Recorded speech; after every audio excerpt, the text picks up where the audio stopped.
Good morning, everyone, and welcome back. I'm just getting ready to leave Dinner Rock Recreation Site. I was just looking across the ocean there, if you can see. Way over there, that's Vancouver Island. And a lot of people don't think there's very many mountains on the island. But as you can see, there's a whole lot of mountains over there. The island's filled with mountains. Most of the mountains are in the middle of the island, but there's a lot of mountains over there. So another beautiful sight from our travels. Getting ready to leave here. But you know what time it is? It's time to rock and roll. So let's hit the road, guys.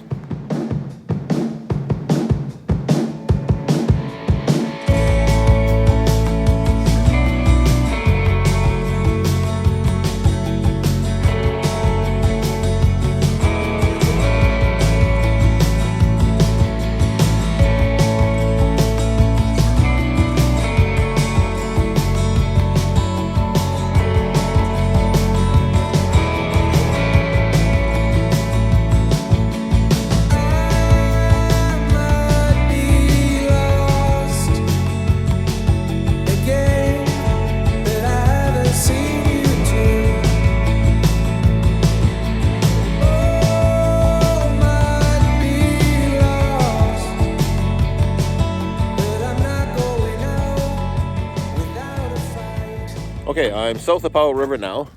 I took the Highway 101 to this road here that I'm on. And this service road is called Canoe Main. And that's just off the highway, the Highway 101. They call it the Sunshine Coast Highway. It just runs from one end right to the other. But I'm heading down this way, and there's a recreation site down there called Lois Lake. And I'm going to head there. I'm going to see if it's open.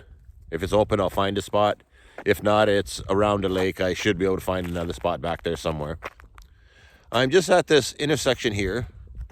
Let's see if you can see it. Okay, I came down this road here. This is Canoe Main. And you got that cutoff there and the cutoff here from the same road. But it's like a little island there, and it goes into the V. And then it runs down way over there. I think you can see it from over here. Let's see. Yeah, you can see it, I think. But that back there, that's the continue of this road here. Now, this road, Canoe Main, is on the map. On Google Maps, on all maps. This road here isn't. There's no name for that road. All that is the cut line. And somebody ended up making that years and years ago for whatever reason. It's well groomed in that, so it was a long time ago that this road was made. And it's a public road still. As long as there's no gate there, you're allowed to go on it. It's crown land. But when I get to Lois Lake, I'm going to get set up in that there. And I'm going to let you guys know how I find all these backcountry camping spots and backcountry roads. So why don't you guys follow along? We'll get to the lake and we'll see if there's a spot open for us.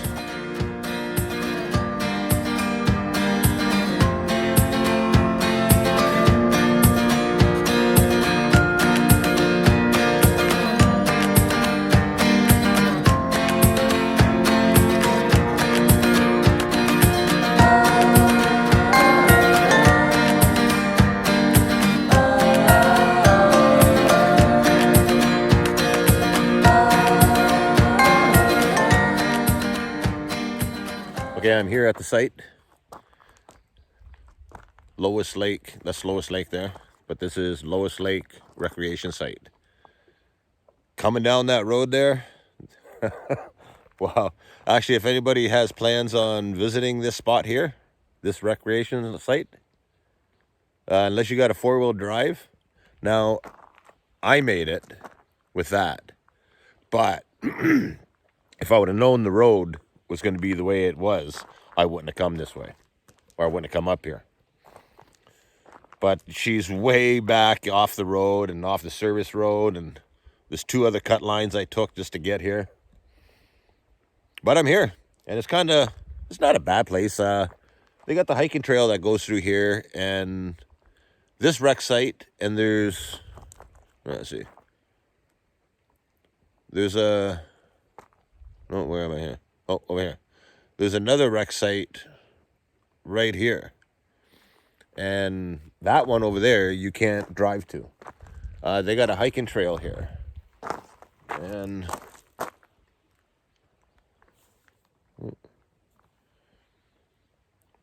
And that's the hiking trail. And it goes the other way. It goes all the way down the lake. But they kind of use it for the hikers. And this one here, if you're able to drive to it, you can come here with your vehicle and camp as well. They have spots. Some of the spots are only set up just for tents. But I was looking at these things. That house over there. There's that house right there. That one's on the water. And there's a couple more. There's one way down there.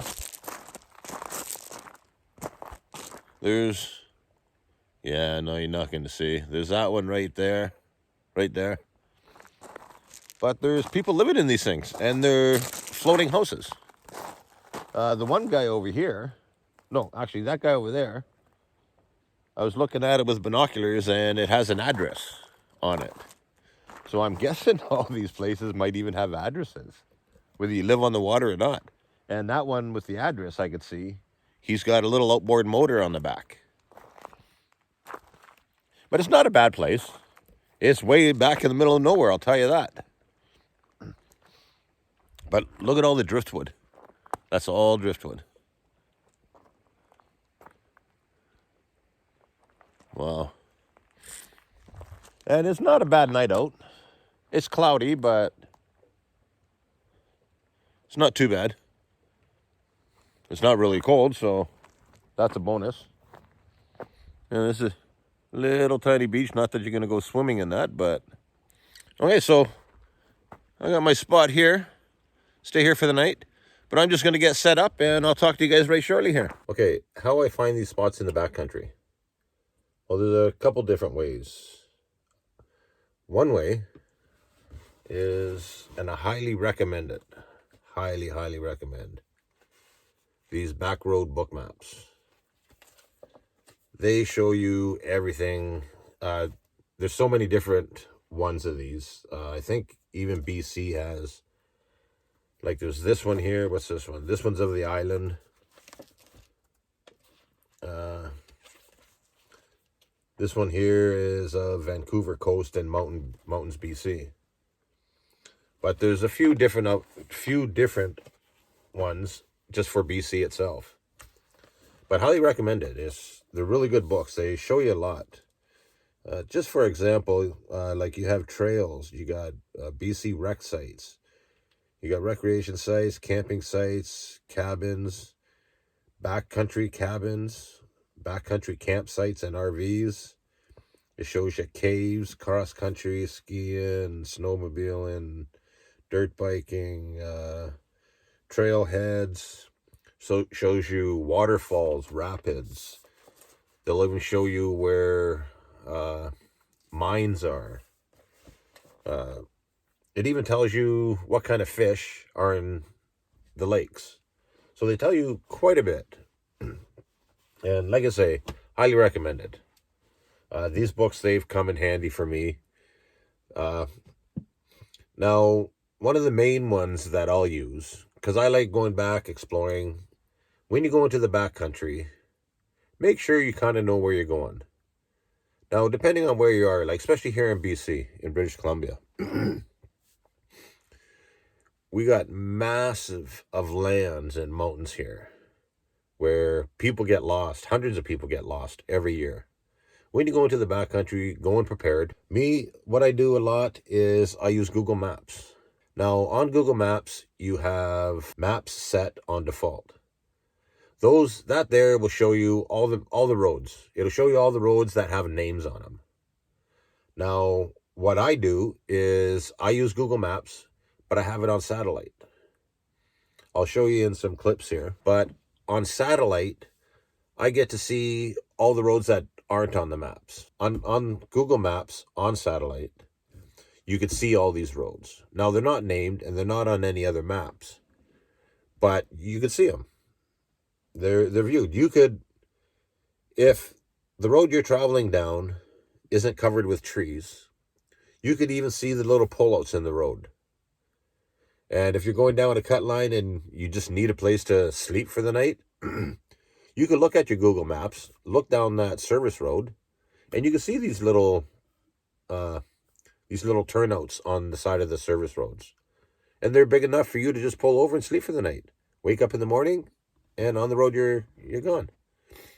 Me, I go into the backcountry, I camp for the night. I love camping by lakes. I love camping by rivers.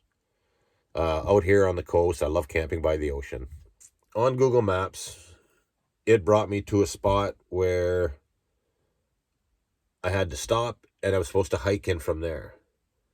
Well, if you look at Google Maps when it's on satellite, I seen these other roads. And it wasn't marked or anything like that. It's not on it's not on your maps. If you have your Google Maps on default and you're looking at it, it doesn't show you these roads. And without looking at it on satellite or actually knowing where the place is, I would have never found this place. Never in a million years. And coming down the roads that come up to this spot, well, if I didn't know that I was coming to a recreation site, I would have turned around 5 miles down the road. What else I'll use is Google Earth. I use Google Earth a lot in the wintertime. When I see a cut line I want to go down, or I see a lake in the backcountry I want to see if I could get to. Well, in the wintertime, I want to see if it's in high altitude, where in BC there's going to be snow up in those mountains. Summertime is not too bad. But wintertime, with Google Earth, I could rotate the view on Google Earth. I can see where the roads go when they're going in between a mountain, as to where if I go down that road, I know I don't have to climb that mountain, so I won't come into snow. If I see on Google Maps, I'll look at the road and I'll see that it'll go over the mountain, or if it'll go around the mountain. Wintertime, if I have to go over a mountain, well, I just about guarantee there's going to be snow up there. So that there would tell me, well, let's not go in there. You come across snow, I'm going to have to turn around. And you can get into situations like that where you come across something and it can be really hard to turn around. Those are 3 good ways of really finding spots here in the backcountry. Okay, I'm at an intersection here. This is the Canoe Main. And I got a cut line that goes off up here. Now this way here, I'm going down to Lois Lake, so I want to head that way. And I think this road here goes up to a mountain, top of a mountain. Now, if I wanted to take that road, for example, on my satellite, my Google satellite, I have, this is me. I'm heading up this way to Lois Lake, but I'm at this intersection where this road veers off and it goes to the top of a mountain here. Okay, now, if you had your Google Maps on your default settings, well, I can't see that road there. So for whatever reason, if I wanted to get to the top of that mountain before I got here, well, I want to see if I could get there by road. And on your default setting on Google Maps, it doesn't show you that road. So I would never know that I'd be able to take that. And just looking at that road from here to start, it looks like I could get up it. Now, you could go up that road and come to a spot where it might be too steep or you need a 4x4. But just to find those things out, like I say, put your Google Maps on satellite. And before you get here, if you're going up to this mountain for whatever reason, is you know there's a road there. Now, you don't know 100% if you're able to take it until you actually get there. But hey, that's part of the challenge. But this is a really good example on finding roads to certain areas that you could get to and knowing that that road is there. So be careful and travel safe. So leave me a comment below. Let me know what you'd like to see in the next video. As usual, my name's Darryl. This is VanMountain Van Life. And I don't know where I'm going to go next, but I hope to see you on the back roads.